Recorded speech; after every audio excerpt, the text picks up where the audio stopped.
It looks like Michigan could slip away from Kamala Harris and perhaps start leaning red instead. Michigan is home to the highest concentration of Arab Americans in the nation, more than 200,000 people.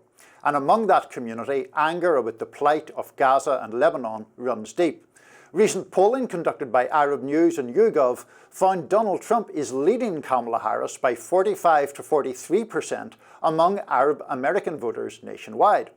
Now, President Biden had already been struggling with that voting bloc because of his support for Israel's bloody response to the Hamas attacks of last October 7th. Will voters be more forgiving toward Vice President Harris? Here to discuss further, I'm glad to be joined by the Mayor of Dearborn, Abdullah H. Hammoud. Dearborn, a majority Arab city, is the epicenter of the Arab vote in the US. Welcome, Mayor Hammoud. Thank you for having me. Great. So I just wanted to start off by asking, how is the mood in your community right now about this forthcoming election, which of course is taking place against the backdrop of all that's happening in the Middle East? Right now, there's a blanket of grief covering the city of Dearborn, and grief which has struck many Arab American households. Here in the city, I can tell you that there's a funeral service to extend condolences to families who have lost loved ones just about every other day now. This past weekend, I attended a service on Saturday in which there was a service to extend condolences to 12 families who had lost loved ones at the place of worship. And so this is what's happening. Just about every individual I know has had a family or friend been killed, injured, or displaced due to what's happening in Gaza or in Lebanon. And so that's what's happening right now in Dearborn. That's reality here. And I think you make a really important point. We'll get into the politics in a second, but sometimes I think when one looks at the media coverage writ large of this conflict, or these conflicts, plural, it's not always clear to me that Palestinian or Lebanese suffering is given the attention it deserves. It is plainly a very immediate, visceral, personal issue in your community. It's deeply personal. And I think to your point, what has happened is just a incessant dehumanization of the Arab American community. In fact, when the first Lebanese American citizen was killed, Haj Kamel Jawad, who is a father to a very close friend and a loved one in this community, Matthew Miller stepped forward to the podium and denied that he was an American citizen. That was the initial reaction from the current administration, as if somehow also killing an innocent non-citizen is less important than killing an American citizen. And so only for them to then later correct themselves via writing. That is what's consistently happened. When you hear of the suffering that's happened in Lebanon, when you see statements coming out of the White House, you would think that people are dying because of natural disaster, and not because they are systematically being targeted, civilian infrastructure is being targeted, and they are being assassinated and slaughtered day in and day out. And obviously the pain of that is felt very keenly in Dearborn. So when we look at this forthcoming election, what are people thinking? I mean, are people going to stay away from Vice President Harris because she's part of this administration? Are they entertaining the thought of voting for Mr. Trump? Are they entertaining the thought of not voting at all or voting for the Green Party? I know it's not a monolithic block that can be moved one way or another, but what is the sentiment politically in your mind? People are struggling. In all the conversations that I have had with my family, with my friend, with the community members whom I serve with, people understand that come November, you ultimately have a binary choice, that the choice really comes down to Donald Trump or Vice President Harris.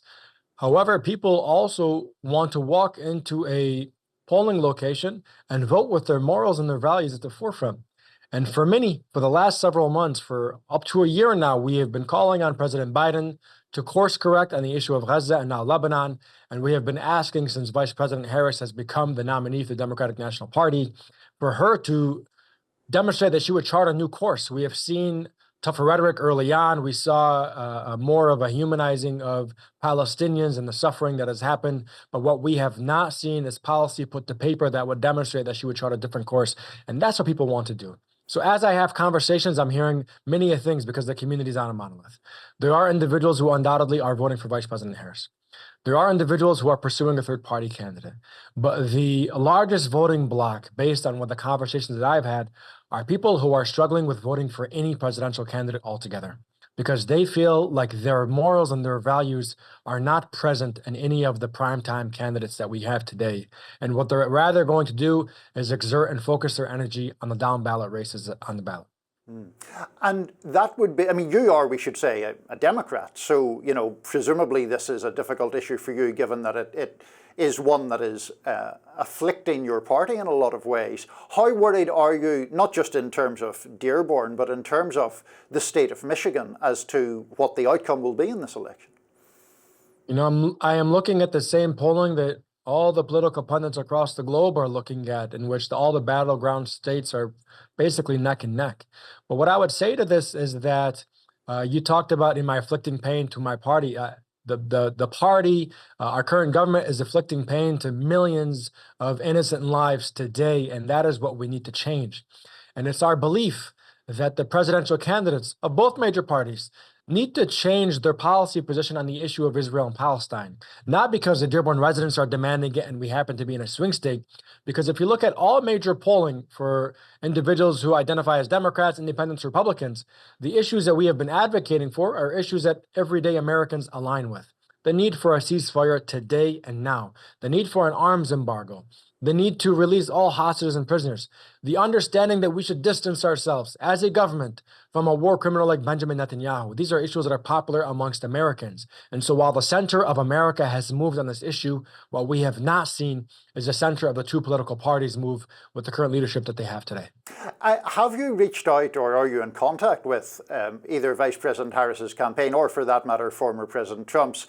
Or do you have a channel of communication to make exactly the kind of demand that you just made here to them? And if so, what has the reception been? These demands, these policy asks have been made towards the Democratic Party, towards Vice President Harris and her staff. I do not communicate with Donald Trump because I understand what a Donald Trump presidency stands for. And, you know, I have not forgotten history.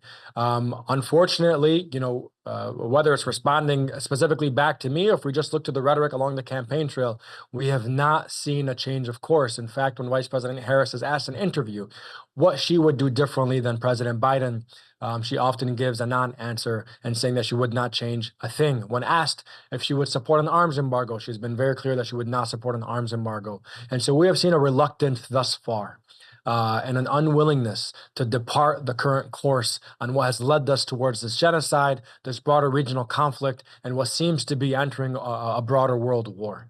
And again, we're trying to use the political tools at our disposal, obviously, first and foremost, with the Uncommitted movement, which launched from here in the city of Dearborn and organically spread across the country to demonstrate that everyday Americans absolutely disagree with the actions being taken by this administration and providing our U.S. taxpayer dollars to further kill innocent men, women, and children. And let's say the Vice President does not change her policy positions in the 2 weeks that we have left, approximately. Where does that leave us? Are you going to make any recommendation to the citizens of Dearborn, to your own supporters, as to what they should do? What do you say if people ask you, or people express the dilemma to you about what they should do in this election? What I am doing with the resources that we have is I'm actually going from event to event, neighborhood association to neighborhood association, and having conversations. And the thing that I have endorsed is I have endorsed people coming out and participating and ensuring that they vote, because this is the voice that they have and the power and the tool that is at their disposal to demonstrate how they feel. And I ask individuals to first begin with the down ballot races, because these are very meaningful, and obviously local elections have the most immediate and direct impact on the lives of the residents here in the city of Dearborn. And I've told them, if you feel apathy when you get to the top of the ticket, or when you arrive at the top of the ticket, what I advocate for, what I endorse is that you vote your moral conscience. And for many, for each individual, that's going to mean something differently. But I'm leaving it to them. I am not endorsing any single candidate for president, as I have not found any candidate, especially the candidate with a party that I've affiliated myself with, who has been willing to depart from the current course that President Biden has taken us down on the genocide in Gaza and on the broader conflict that has now touched Lebanon. You know, I have, you know, my wife's cousin was just killed a few days ago as a paramedic in Lebanon. Her grandparents' house was just bombed, the house in which her father helped build. Our county commissioner just posted that the house in which he grew up in and has memories in was just targeted and blown up. This is civilian infrastructure. The first Lebanese American citizen that was slaughtered by the Israeli government was a Dearborn resident. Many of my friends and family have now lost family and loved ones. My wife was not able to go to her grandmother's funeral in Lebanon because of the war, and she will never have closure. Watching my mother-in-law day in and day out know that she was not present for the burial of her mother. These are direct impacts on the residents that I serve day in and day out that people just don't comprehend or understand. To your point earlier, when you see the scenes unfolding on social media, when you see the genocide being live streamed, to many, these are faces of strangers, villages, names that they've never heard of. To all of us here in the city of Dearborn, the images of the individuals you've seen being slaughtered, these are our friends and our family. The villages that you've seen being bombarded and decimated, these are our ancestral homes. And so that is why I have taken the position that I have taken. Okay. Mr. Mayor, I don't want to go from such affecting topics back to politics, but just one brief question, if I could, at the end. Please. Vice President Harris brought Liz Cheney with her to Michigan recently. Former Congresswoman Cheney is obviously, the family name is also evokes memories of her father and the war in Iraq and all of that. What did you make of that decision to come to Michigan with Liz Cheney? If someone would have told me that in 2024 we'd be, celebrating the endorsement of a war criminal like Dick Cheney by a Democratic nominee, especially in this community. This community 20 years ago largely shifted from voting for the Republican candidate for president, George Bush, the first time around, and voted toward a Democratic candidate, Jim Carrey then, and onwards towards Obama and such, largely because of the invasion in Iraq. And we know that Dick Cheney was the orchestrator behind this illegal war that led to the killing of over 1 million Iraqi innocents. And so for us, branding a war criminal as if there's something enthusiastic or proud to have, it does not work in this community. And I think what I often hear as a comparison is that the Democratic National Party at their convention had an unwillingness to allow a Palestinian American on stage, a Palestinian American elected in the state of Georgia, who was willing to support Kamala Harris publicly. Yet they have the audacity to come to a state like Michigan with an individual like Liz Cheney talking about the support of her father, Dick Cheney, notable war criminal. And so that is acceptable. How was it not acceptable to have a Palestinian American on that convention stage? This is the contrast that I often hear about right now in this community. And so for us, that's just something that everybody should be disappointed in, regardless of where you fall and which aisle you affiliate yourselves with.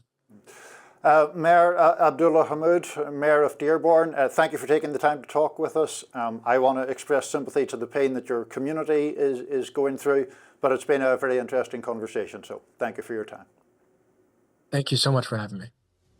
More Rising after this.